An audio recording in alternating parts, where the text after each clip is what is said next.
Welcome back. This is section 5.5, solving rational equations. So in this one, example 1, it says 1/2 x plus 1/3 equals 1/4 x. We are going to apply the properties that we learned in 5.1, 5.2, 5.3, and 5.4. So the first thing I'm going to do is I'm going to rewrite this so that the x's go with the numerator value. So we become 1/2 with an x on the numerator line plus 1/3 equaling 1 with an x over 4. The reason I did this is so we can identify our LCD. So 2, 3, and 4 are our numbers. 2 can go into 12, 3 can go into 12, and 4 can go 12. So your LCD is going to be a 12. So we're going to apply what we did in 5.3 and 5.4 to eliminate our denominators. I'm going to write 12 of 1x over 2 plus 12 bracket 1/3 equaling 12 bracket 1x over 4. We know that 2 can go into 12 6 times, 3 can go into 12 4 times, and 4 can go into 12 3 times. So when we're left is 6 times the 1x, there's my 6x, plus 4 times 1, there's a 4, equals 3 times 1x, that is just plain 3x. Subtract the 6x over. So we get 4 equaling negative 3x, divide by negative 3. So x equals negative 4/3. We would normally look for extraneous solutions, but since our denominators happen to have just plain numbers and no variables, we are good to go. So your solution set would be negative 4/3. In example 2, it says 1/5 plus 1 over x equaling 2 over 3. So right now, everything is its individual pieces. I'm circling my denominators. 5x and 3. 5 cannot go into 3, 3 cannot go into 5, but 5 and 3 are factors of 15, and they also need the x. So our LCD in this instance is going to be 15x. So you're going to do 15x bracket of 3/5 plus 15x bracket of 1 over x equals 15x bracket of 2/3. We know that 5 goes into 15 3 times, so we see 3x times 3, there's your 9x. X is canceled, so I see 15 times 1, there's my 15, equaling. 3 goes into 15 5, so I see 5 times x, which is 5x times 2, making it 10x. Subtract the 9x over. So x equals 15. Again, since the denominator has an x, but if I plug in 15, I'm still 15 in the denominator. I did not attend 0. So our solution set is 15. The reason I am pointing these out about plugging into the denominator is in case of extraneous solutions. So please remember, in the past, we stated that extraneous solutions are values found for a variable in a rational equation that when it's tested in the original equation, it creates an invalid response. So if our denominator here had said x minus 15, the minute I plugged in 15, then it becomes 0 in the denominator.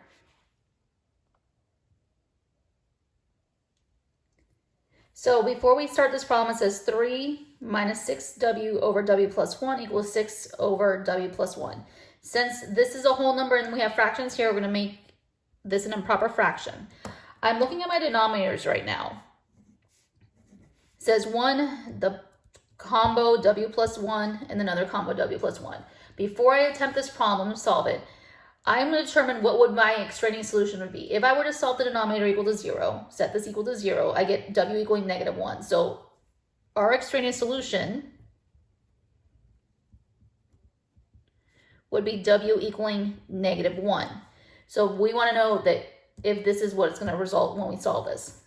So when I look at my denominators, again, 1, w plus 1, w plus 1, we can determine our LCD is w plus 1. And that's what we're going to use to eliminate our fractions.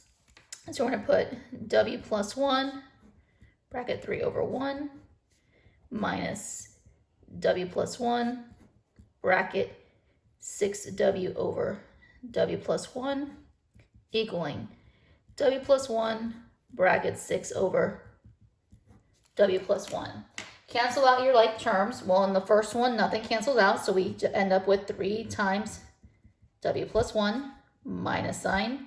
The second one, w plus 1 and w plus 1 cancels out, leaving us with 6w equaling w plus 1 and w plus 1 cancel out, leaving you with 6. So we're at this point. We're going to distribute into the first one. So you get 3w plus 3 minus 6w equaling 6.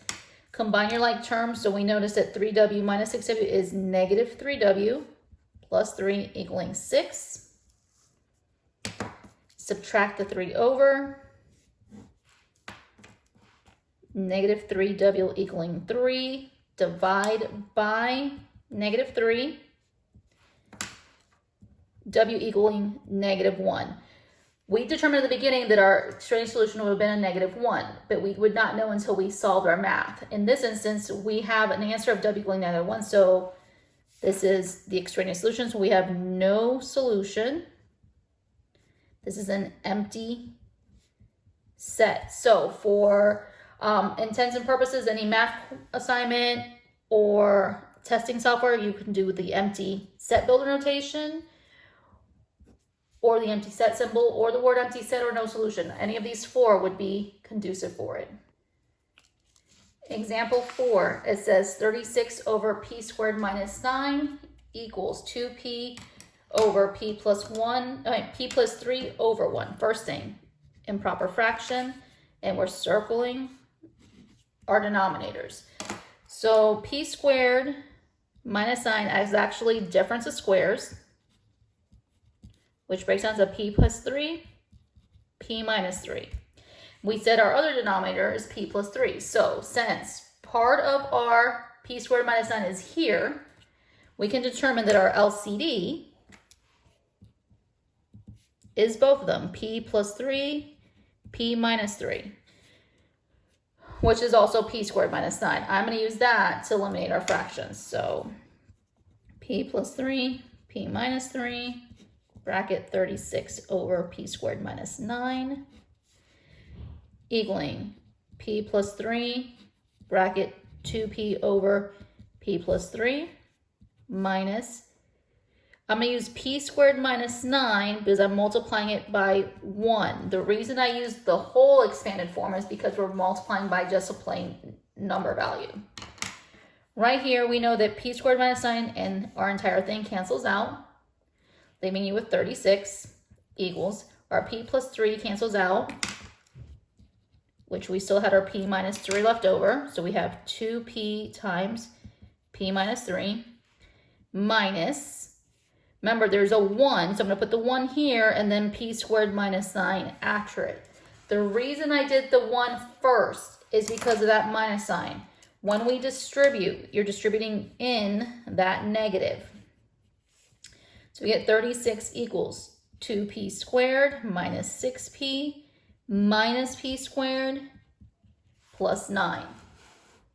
We're going to combine like terms on the right. So 2p squared minus a p squared, that is p squared. Negative 6p slides down, positive 9 slides down. I want to make sure everything's over to one side, so I'm going to subtract the 36 over.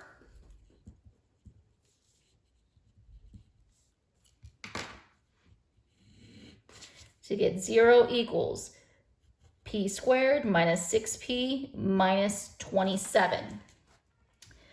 We are going to factor this. Numbers that give you 27, negative, that add to negative 6, well, 9 and 3. So p and p, 9 and 3. In order to get negative 6, the 9 had to be your negative, and the 3 had to be your positive. So remember, solutions is the opposite of the sign. So if it's negative, it comes out positive 9. Positive comes out negative 3. Now, let's look at our original. If I plug in positive 9 in here, 9 squared becomes 81, and 81 minus 9 still results in an answer. If I plug in negative 3 in a parentheses squared is positive 9 minus 9, which is 0. If I plug in negative 3 here, negative 3 plus 3 is also 0. So this is our extraneous solution.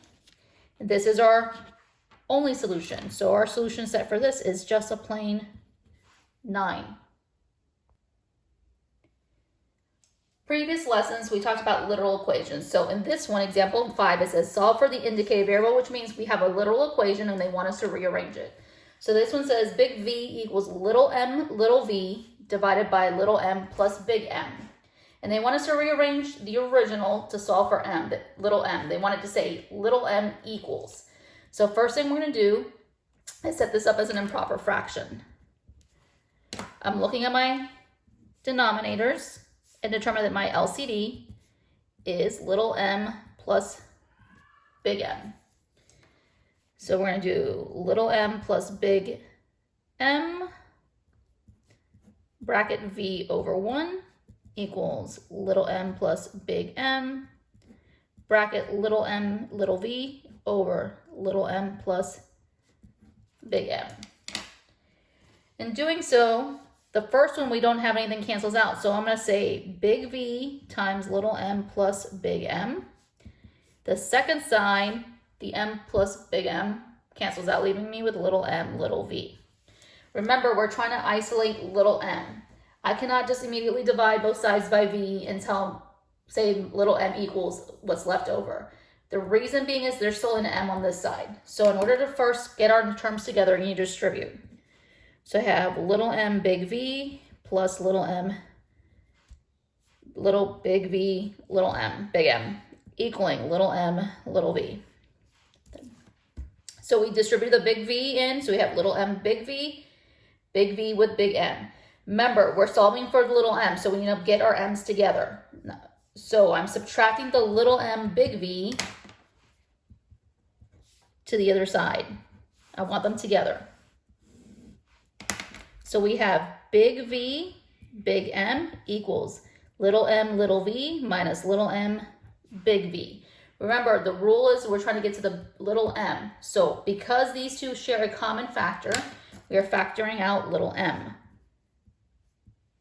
So little m comes out and we have little v minus big V equaling big V, big M.